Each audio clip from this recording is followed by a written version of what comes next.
కర్కాటక రాశికి అధిపతి చంద్రుడు. అయితే మనకి రాశుల్లో అందరికీ కూడా రెండు రెండు రాశులు ఉన్నప్పటికీ కూడా చంద్రుడు రవికి మాత్రం కేవలం ఒక్కొక్క రాశి ఉండటం అనేది జరిగింది. అలా చంద్రుడి యొక్క రాశి కర్కాటక రాశి. ఈ కర్కాటక రాశి వారికి ప్రస్తుతం ఉన్న గోచారంలో ఏ రకంగా సానుకూల అంశాలు ఉన్నాయి, మరి గురుడు వీరికి ప్రస్తుతం వారి యొక్క రాశి చక్రంలోనే ఉండి వారి యొక్క భాగ్యస్థానం మీద అంటే 9వ దృష్టి గురుడిది మీనం మీద పడుతూ ఉండటం చేత ఈ మీనం అనేది ఏదైతే కర్కాటక రాశి ఉందో వారికి భాగ్యస్థానం అవటం చేత ఎంతో కొంత శుభ ఫలితాలు ఉంటాయి.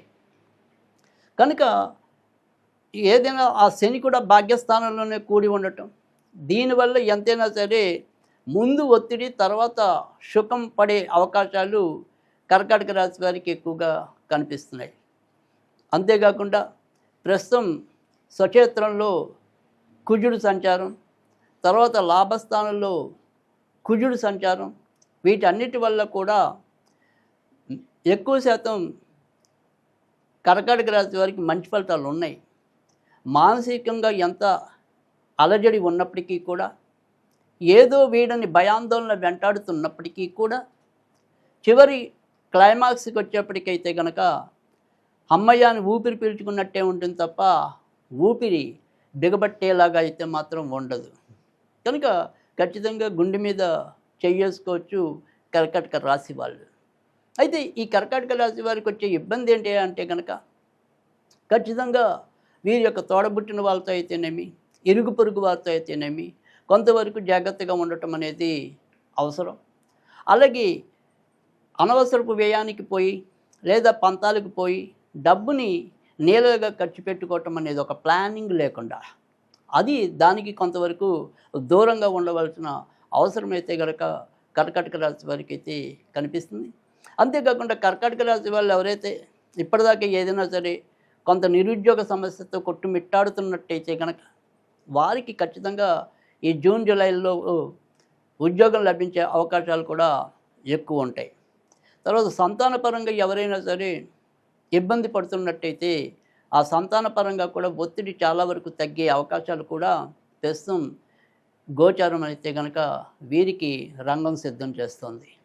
అయితే ఏదైనప్పటికీ కూడా కర్కాటక రాశి వారికి మరి ఈ గురు పుష్య యోగంలో ఎలాంటి పరిహారం పాటిస్తే వారి యొక్క సమస్య పరిష్కార దిశగా వెళ్తుంది లేదా వాళ్ళకున్న ఒత్తిడి తగ్గుతుంది అనేది మనం ఒకసారి తెలుసుకుందాం.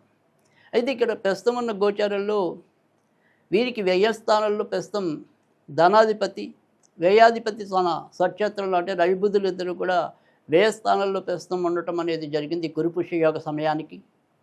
తర్వాత మరి వచ్చేప్పటికి శని చాలా ఏళ్ళుగా ప్రస్తుతం వీళ్ళకి భాగ్యస్థానంలో ఉండి వీరి యొక్క అదృష్టానికి ఇబ్బంది కలిగించడం అనేది కూడా జరుగుతోంది.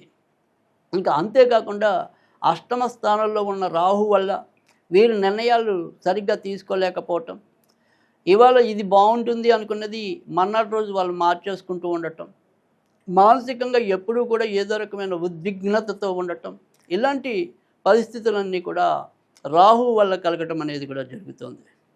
అందుకని ఇక్కడ మనకి ఏదైనప్పటికీ కూడా ఎక్కువ గ్రహాలు అంటే ఎంతో కొంత ఇబ్బంది పాలు చేసి ఆ ఇబ్బంది పాల నుంచి రక్షింపజేయడానికి కుజుడు గురుడు కొంతవరకు సానుకూలకంగా ఉండటం చేత మొదట ఎన్ని ఇక్కట్లు వచ్చినప్పటికీ కూడా వాటి నుంచి సుఖం పొందే అవకాశాలు అయితే ఉంటాయి. అయినప్పటికీ మనిషి అన్నాక భయం పడటం, అనవసరంగా బేజారు అవటం అనేది చాలామంది విషయం. అందులో కర్కాటక రాశి వాళ్ళు చాలా సున్నితంగా కూడా ఉండటం చేత ఇలాంటి భావోద్వేగాలు ఎక్కువగా ఉండటం అనేది కూడా జరుగుతుంది.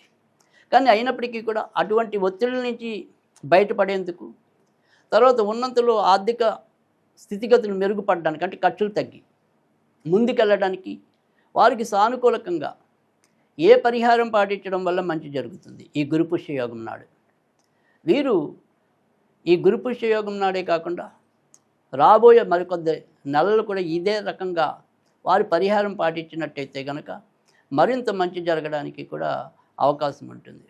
అది ఏంటయ్యా అంటే కనుక ఈ గురు పుష్య యోగం నాడు వీరు ఆవు నేతితోనే లక్ష్మీదేవికి దీపం పెట్టాల్సి ఉంటుంది.